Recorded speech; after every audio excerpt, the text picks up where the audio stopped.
इतिहास का वह दिन जब बिहार ने एक बार फिर नीतीश कुमार को मुख्यमंत्री की कुर्सी सौंप दी 10वीं बार। एक ऐसा रिकॉर्ड जो सिर्फ राजनीति नहीं, बिहार के मनोविज्ञान को समझने का एक संकेत है। लेकिन इस जीत की कहानी सिर्फ वोटों की नहीं, ये डर, उम्मीद और धोखे की कहानी भी है।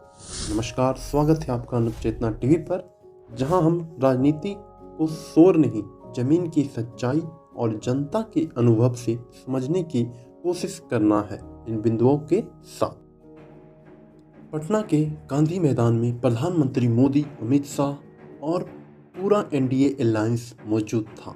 गवर्नर आरिफ मोहम्मद खान ने नीतीश कुमार को शपथ दिलाई। एनडीए के कुछ पुरानी सम्राट चौधरी, विजय सिन्हा और कुछ नए चेहरे ने शपथ ली और मंत्रिमंडल में शामिल हुए। और इस पूरे समारोह के पीछे एक बड़ा तथ्य भी छुपा था।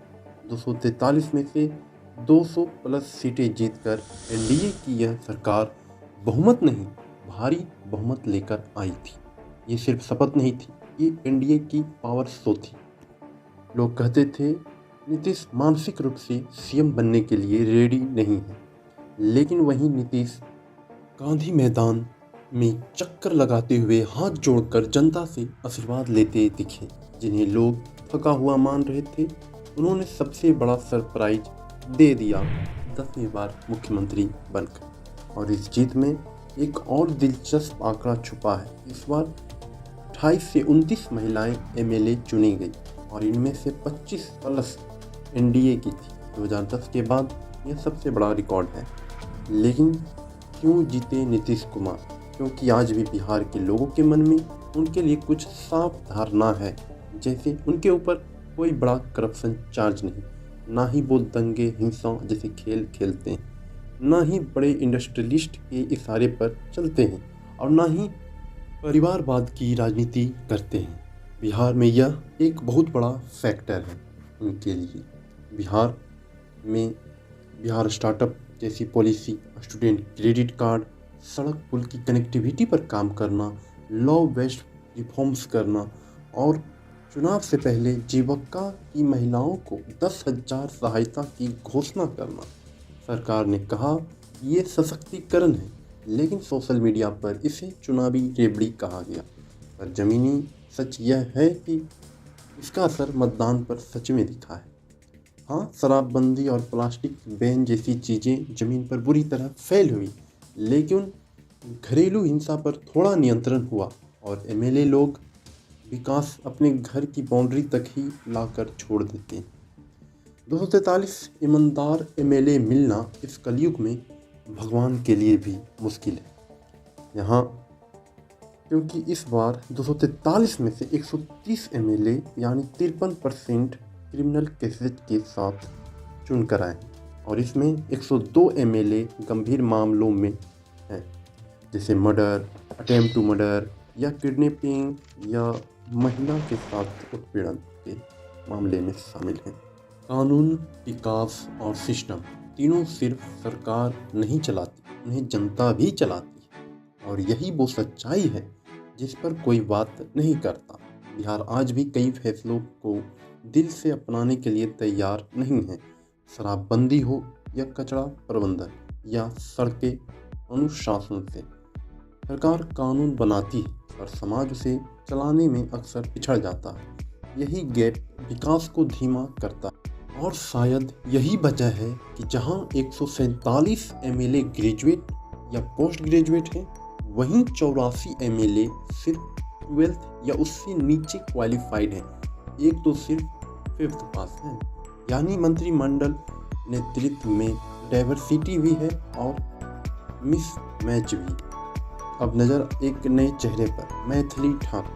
लोकप्रियता है, पहचान है, लेकिन असली सवाल यह है, क्या वो सच में बदलाव ला पाएंगी या युवा एमएलए के नाम पर सिर्फ एक कठपुतली बनकर रह जाएंगी?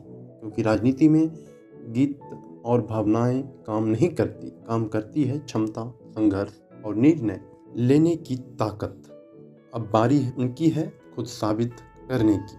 और इसी बीच एक नाम लगातार सुर्खियों में है। आईपीएस से नेता बने आनंद मिश्रा। बक्सर की जमीन पर उतरा यह चेहरा, जिस से उम्मीद यह है कि वो एक मिसाल पेश करेंगे, बिहार कैसे बदल सकता है, या फिर अंधों में काना राजा का मिसाल पेश हो जाएगा। कई लोग समझ नहीं पा रहे हैं कि जनता ने नीतीश जी को क्यों चुना, पर एक कारण है, एक ऐसा कारण जो आज भी बिहार की रगों में दौड़ता है, जंगल राज का डर। हमने नहीं जिया उस दौर को, पर बुजुर्गों ने जो बताया उनके बातों में वो डर सुनाई देता है। आज रात में कोई भी आज़ादी से चला जाता है, यह नॉर्मल पहले कभी नहीं था, और यह फर्क मतदान में बड़ा असर डालता है। और सबसे दिलचस्प बात, खुद तेजस्वी यादव ने एक बार कहा था, नीतीश जी देश के बेहतरीन मुख्यमंत्री में से एक हैं। आप इतना तो आप जानते हैं कि सबसे देश में अगर सबसे कोई अनुभवी मुख्यमंत्री है तो नीतीश कुमार जी, सबसे अनुभवी, परिपक्व, काम तो किया ही, ऐसा कोई इनकार नहीं सकता। और अब एक कड़वा सच, यूट्यूब के इन्फ्लुएंसर बिहार को ट्रेन की भीड़, माइग्रेशन, बाथरूम मीम्स से जज करते हुए कंटेंट बना रहा है।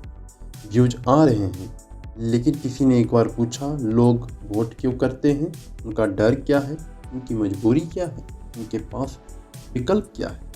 फ़ोन के कैमरे से बिहार पर चुटकी लेना आसान है, लेकिन बिहार की राजनीति समझना कठिन।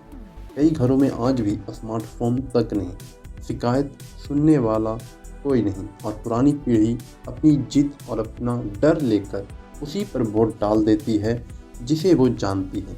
आप पूछते हो विपिन सर क्यों नहीं जीते, प्रोफेसर केसी सिन्हा क्यों नहीं जीते, क्योंकि सवाल अभी भी वही पूछा जा रहा है, कौन सीएम बनेगा, जबकि असली सवाल होना चाहिए, कौन अगले 5 साल निस्वार्थ आपकी सेवा करेगा।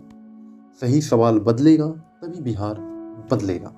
आशा कम है, लेकिन जिम्मेदारी ज़्यादा। बिहार की भोली जनता, उनकी उम्मीदें, महिलाओं की आस्था, ये खोना नहीं चाहिए।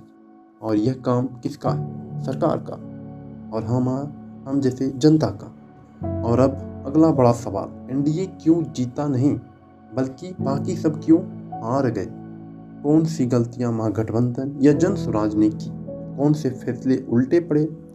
यह कहाँ जनता ने उन्हें रिजेक्ट कर दिया? ये सब जानिए अगले वीडियो में। और अगर आप ऐसे एनालिसिस देखना चाहते हैं तो वीडियो को लाइक, शेयर और सब्सक्राइब करें, और बेल आइकन को जरूर दबाएं।